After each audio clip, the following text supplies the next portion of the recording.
Hello everyone, Joe from Central Jersey, Conrail and N-Scale. Welcome back to our training series. So this is just in our continuing training series for our operators. This little session we are just going to go over the basics of the car card and waybill system.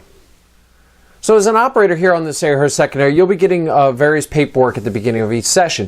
One item that you're going to be getting will be a group of car cards that are clipped together with a blue form, like so. So this little packet that I'll have is all the car cards that you need for the session for your train. The front car card will be the locomotive card. If I remove the clip, there'll be a blue card that I've made, and that is the train card that tells you what train the packet is for.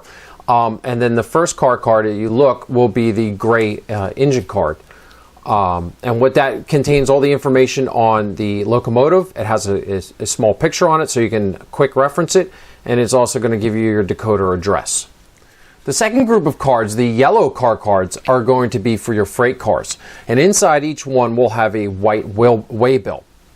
So if you notice on the yellow car cards, if I pull out the waybill, it has all of the information that you need for that car, and it also has a small picture to quick reference so that you can quickly pick out the car and tell which car card goes which car.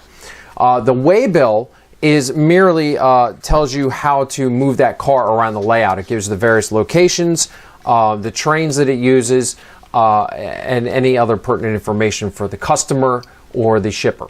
Now, as an operator, I don't want you to get too stressed about these car cards and waybills because really they're made for me as the layout owner to keep track of all the cars and to help me make up the trains and the switch list for you. So the only thing I ask you to do with the car cards and waybills is when you make the delivery per your switch list is to take those car cards and waybills and put those in the appropriate slot. The one thing I don't want you to do for me is please don't rotate the waybills out of the position that it's already in. When I hand them to you at the beginning of the session, just keep them as they are and just drop them in the bins at each each industry as per marked on your switch list, and I will take care of the rest. Okay, so this is the waybill box over at Lakewood. You can note that there's three positions in this box. One is for Danasso's, one is for the runaround at Lakewood, and the other is for the Southern Secondary. The Southern Secondary is that area that's in staging underneath Lakehurst.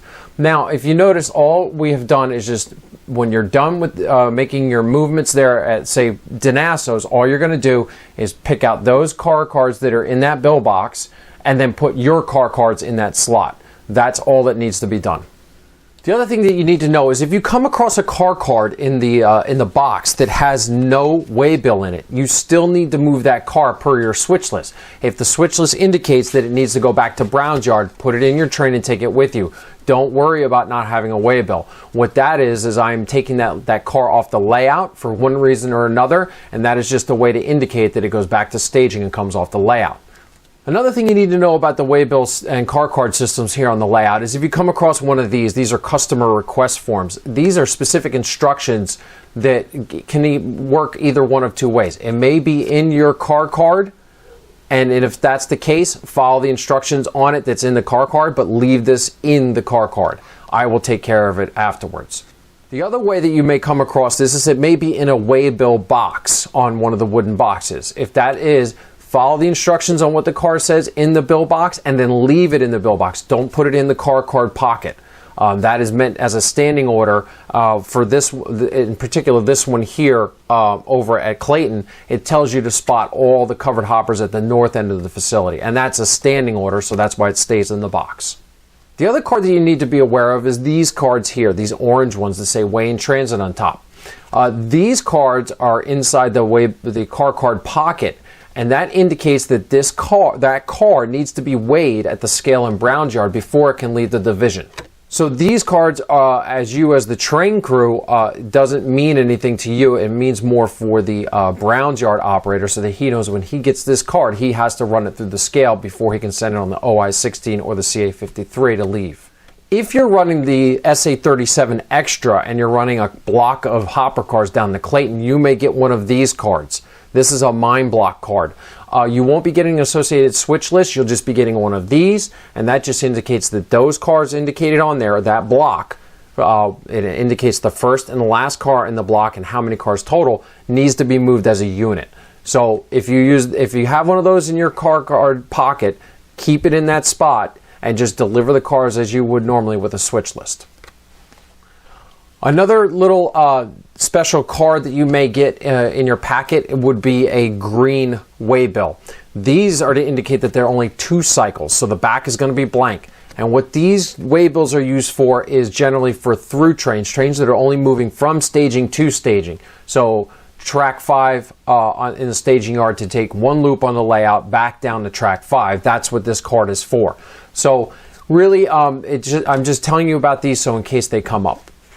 The last card that I'm going to show you about is the bad order card. These cards will always be available in the layout room. And what these are used for is if you find a car that has wheels out of gauge or a coupler that's broken or some kind of little deficiency that needs to be repaired, fill out one of these with use a pen or pencil, fill it out, and then put it in the car card pocket, and then let the car go about its way. If the card becomes disabled and can't be moved, contact the dispatcher and then we'll set it out somewhere on the layout, and then it'll be repaired at a later point.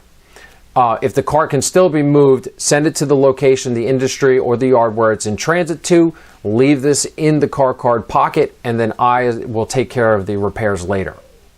Okay, so there you go. Just quick, brief. I just want to make you aware of the car cards, explain to you what's going on with them. I don't want you to stress over them. Really, their bottom line is they're just for me to move the cars around, keep track of the cars, and to make up our schedules and our switch list for our op session. That's all. So really your job is just, you're helping me out by taking that card, put it in the box where you dropped the car, and then the rest is all transparent to you as an operator. The other thing is, Brown's Yard operator will be a little more involved with that. We'll do a later training video on how the Brown's Yard operator, all his tasks and duties. So at a later point, you'll see a training video on that. So again, I'm just going to use our channel to put these videos up there to train my operators and future operators. If you're watching this on the channel, leave me your comments and let me know what you think. Who knows, maybe some of you out there may become operators on the layout at some point. So I hope you enjoyed this video. I hope it was helpful. And otherwise, that's all I have for you this time on Central Jersey, Conrail, and N-Scale. And we'll talk to you next time. Thanks.